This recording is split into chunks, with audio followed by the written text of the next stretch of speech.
नक्सल नेता को हमारे जवानों ने ढेर कर दिया। ये कल की खबर है, लेकिन आज आपको बताने वाले हैं कि कैसे हमारे जवानों ने इस ऑपरेशन को अंजाम दिया, बसा और राजू को इनकाउंटर किया, वो इनपुट कैसे मिला और किस तरह से अंजाम दिया, पूरी कहानी आपको बताएंगे।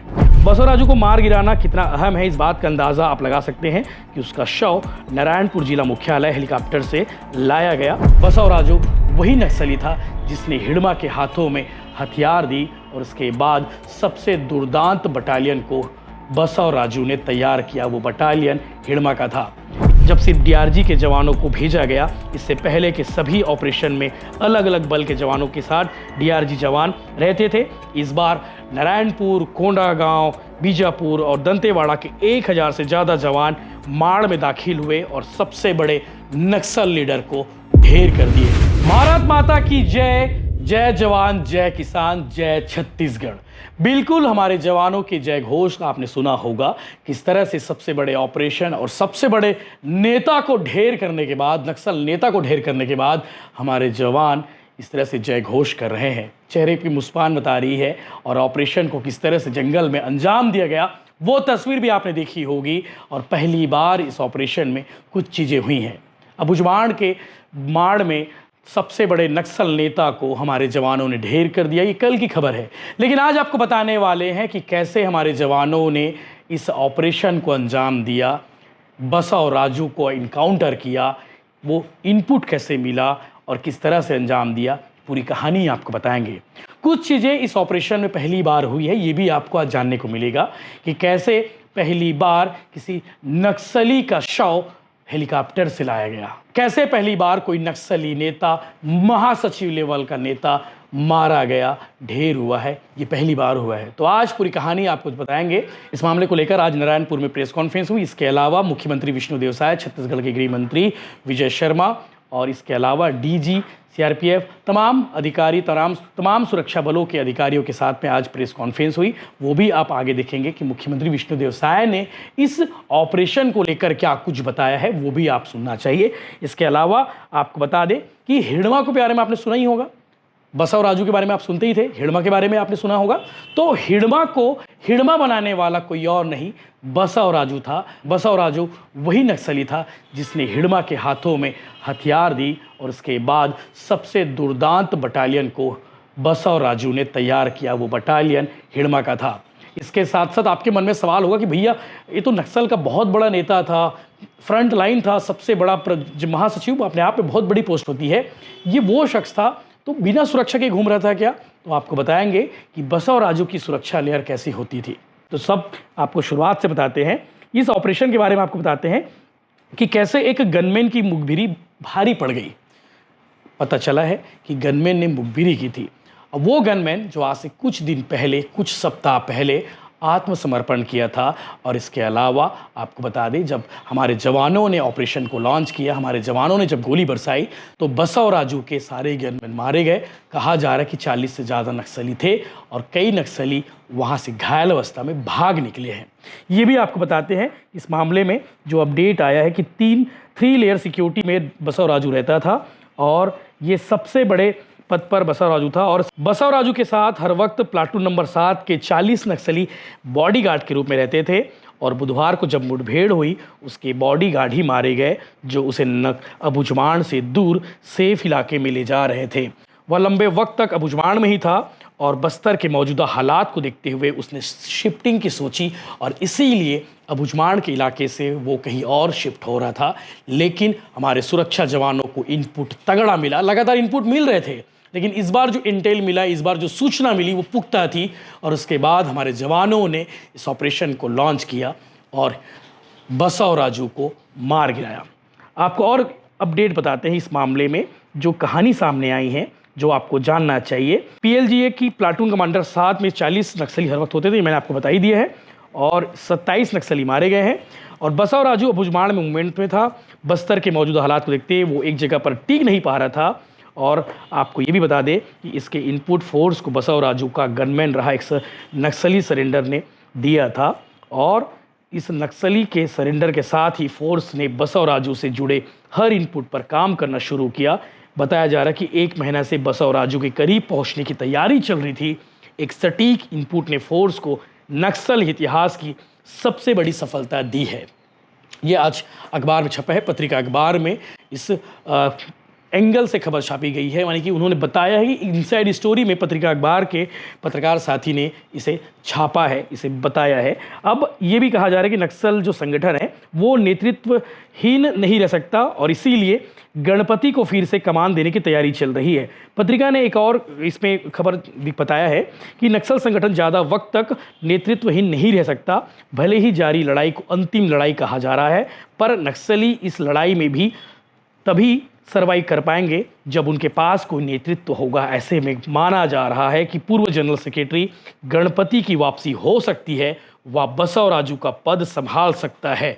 सूत्र बताते हैं कि सेहत की वजह से उसने 2018 में अपना पद बसवराजू को सौंपा था, लेकिन अब मौजूदा हालात को देखते हुए उसकी वापसी हो सकती है। बताया जाता है कि पद छोड़ने के बाद उसने फिलीपींस जाकर इलाज करवाया था। गणपति के बारे में खबर आ रही है कि पद जब छोड़ा था स्वास्थ्य कारणों से वो फिलीपींस गया, फिलीपींस जाकर अपना इलाज करा। ये सूत्रों के हवाले से पत्रिका अखबार ने ये खबर छापी है, ये बताया है। इसके अलावा अभी उसकी सेहत पहले से बेहतर बताई जा रही है और अबुजमाण में कहीं पर मौजूद है, ऐसा बताया गया है।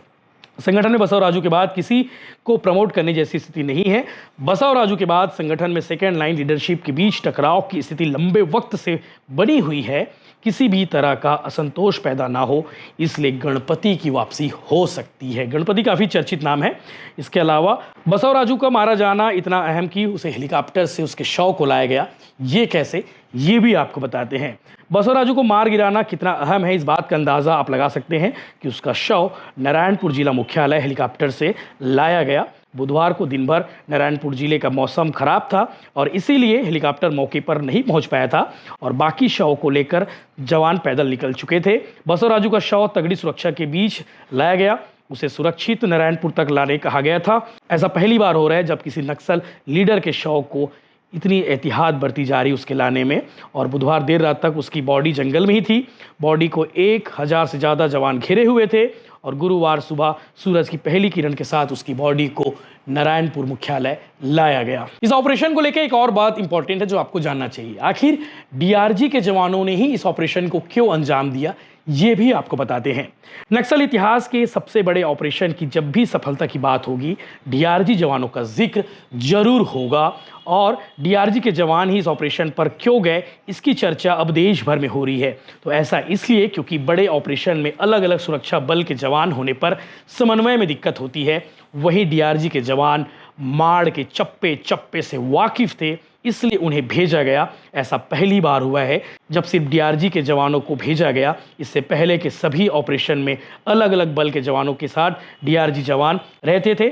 इस बार नारायणपुर, कोंडागांव, बीजापुर और दंतेवाड़ा के 1000 से ज़्यादा जवान माड़ में दाखिल हुए और सबसे बड़े नक्सल लीडर को ढेर कर दिए। एक और अपडेट है जो आपको जानना चाहिए इस मामले में। बड़ी सफलता के बाद फोर्स को अलर्ट मोड पर रखा गया है। पिछले 1.5 साल में फोर्स ने सैकड़ों नक्सलियों को मारा, लेकिन बुधवार को बसवराजू के मारे जाने के बाद बस्तर में हलचल है। किसी भी तरह की विपरीत स्थिति से निपटने के लिए फोर्स अलर्ट मोड पर है और सेंट्रल से स्पष्ट निर्देश है कि चौकन्ना रहे, अलर्ट रहे और किसी भी परिस्थिति से निपटने के लिए तैयार रहे। बस्तर के मेरे साथी हैं, पत्रिका अखबार के रिपोर्टर है आकाश मिश्रा, जिन्होंने ये रिपोर्ट तैयार की है अपने इनसाइड स्टोरी में। उन्होंने एक और एंगल कवर किया है, वो भी आपको जानना चाहिए, वो भी आपको बताता हूं मैं। पत्रिका ने एक और कंटेंट फ्लैश किया है जो आपको जानना चाहिए। पत्रिका ने ये भी बताया है कि बसवराजू के ढेर होने के बाद नक्सल संगठन का बिखरना तय है। वो क्यों है, वो भी आपको बताते हैं। दरअसल आपको बता दें कि बसवराजू के इनकाउंटर के बाद जो है, यानी कि उसके मारे जाने के बाद नक्सल संगठन का बिखरना तय माना जा रहा है। इसलिए ऐसा क्योंकि छत्तीसगढ़ और तेलंगाना में संगठन को बैकबोन की तरह काम कर रहा था बसवराजू। हालांकि अभी भी नक्सलियों की सेंट्रल कमेटी के 12 बड़े नक्सल लीडर बचे हुए हैं, लेकिन बसवराजू के मारे जाने के बाद संगठन का कमजोर पड़ना तय है। वह सैन्य मामलों में एक्सपर्ट था, उसके नेतृत्व में कई बड़े हमले नक्सलियों ने किए थे। 3 दशक तक बस्तर और आंध्र प्रदेश में आतंक का पर्याय बसवराजू बन चुका था। बसवराजू 2018 से नक्सलियों के सेंट्रल कमेटी का जनरल सेक्रेटरी था और तेलंगाना के सूत्रों के अनुसार नक्सलियों के लिए एक बड़ा झटका है। ये सबसे बड़ा झटका है अब तक, क्योंकि वह प्रतिबंधित संगठन से उत्तरी और दक्षिणी कमांड के बीच कड़ी था। माना जा रहा था कि बसव राजू एक दिन पश्चिम बंगाल में तो अगले दिन श्रीकाकुलम में होता था। अब नक्सल दल में कोई भी ऐसा व्यक्ति नहीं है, ऐसा शख्स नहीं है जो बसव राजू की तरह कैडर को एकजुट कर सके। उसके बिना नक्सलियों का फिर से संगठन का बिखराव होना तय माना जा रहा है और दूसरा बसव राजू तैयार होना असंभव लग रहा है। लेकिन अभी भी सवाल कायम है, हिड़मा कहाँ है? हिड़मा को लेकर फोर्स अलर्ट मोड पर है और कर्रे गुटा की पहाड़ी पर फोर्स पिछले दिनों सबसे बड़े ऑपरेशन को लॉन्च की थी, जिसमें 10,000 से ज़्यादा हमारे सुरक्षा जवान थे और इनपुट मिला था कि वहाँ पर हिड़मा मौजूद है अपने नक्सली साथियों के साथ में। लेकिन नक्सलियों को भी इनपुट मिला और उसके बाद नक्सली वहाँ से गायब हो गए, वहाँ से फरार हो गए, वहाँ से भाग निकले। इस ऑपरेशन में हमारे सुरक्षा जवानों ने हेलीकॉप्टर का भी उपयोग किया था, ये बात अलग है। इस ऑपरेशन में नक्सलियों की फैक्ट्री तक को पुलिस ने ध्वस्त किया था। इसके साथ साथ आपको बता दें कि वहाँ पर वो चीज़ें मिली जो इससे पहले नक्सलियों के कब्जे से पुलिस को या फिर सुरक्षा बल को नहीं मिली थी। इस पर लगातार अपडेट्स आपको मिलते रहेंगे, चैनल के साथ आप बने रहिए। आगे आप सुनेंगे मुख्यमंत्री विष्णुदेव साय ने इस ऑपरेशन के बाद रायपुर में प्रेस कॉन्फ्रेंस की और उस प्रेस कॉन्फ्रेंस में उन्होंने क्या कुछ बताया। उन्होंने जवानों की इस वीरता को सैल्यूट किया है और शौर्य पर उन्होंने कहा है कि हमें गर्व है। और हमारे केंद्रीय और छत्तीसगढ़ पुलिस के जवानों के बदौलत असाधारण सफलता भी हासिल हो रही है और लगातार ऑपरेशन हो रहे हैं, आप सब लोगों को मालूम है, और उसमें हम लोगों को सफलता भी मिल रही है। इसी तरह से कल हमें एक बड़ी सफलता मिली है। हमारे सुरक्षा बल के जवानों ने नारायणपुर के अबुझमाड़ इलाके में गोलीबारी में 27 कुख्यात नक्सली न्यूट्रलाइज किए हैं। इसमें 2 हमारे जवान भी शहीद हुए हैं, उनको नमन करते हैं। नक्सल आंदोलन की रीढ़ कहा जाने वाला माओवादी का महासचिव और पोलित ब्यूरो का सदस्य बसवा राजू उर्फ गगन्ना इस कार्रवाई में ढेर किया गया है। इसकी गिनती माओवादियों में नंबर 1 के रूप में होती थी। ये बसवा राजू उर्फ गगन्ना 3.25 करोड़ रुपए का इनामी था। इसमें छत्तीसगढ़ सरकार द्वारा 1 करोड़, गृह मंत्रालय भारत सरकार द्वारा 1 करोड़, NIA द्वारा 50 लाख, आंध्र प्रदेश सरकार द्वारा 25 लाख और उड़ीसा सरकार द्वारा 25 लाख का इनाम घोषित था। 3 दशकों में पहली बार हुआ कि जनरल सेक्रेटरी रैंक का कोई माओवादी न्यूट्रलाइज किया गया है। यह बहुत बड़ी सफलता है और इससे निश्चित रूप से नक्सलवाद को एक बड़ा झटका लगा है, नक्सलवाद का कमर टूटा है। और इसके लिए मैं अपने सुरक्षा बल के जवानों का शौर्य और साहस को प्रणाम करता हूं, उन पर हमको गर्व है।